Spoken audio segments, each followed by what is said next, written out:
This is our 18 kW Sigineer system with two Sigineer MPPTs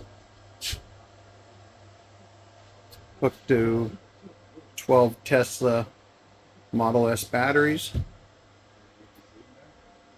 Currently running, just went up today, 18 kilowatts.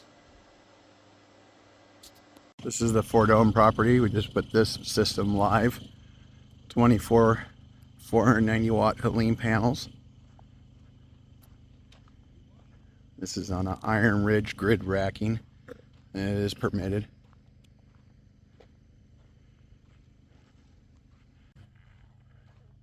With knife switches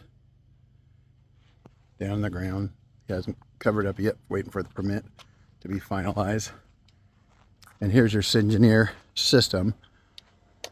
This is an 18 kW with 12 Tesla batteries and two Sigineer MPPTs.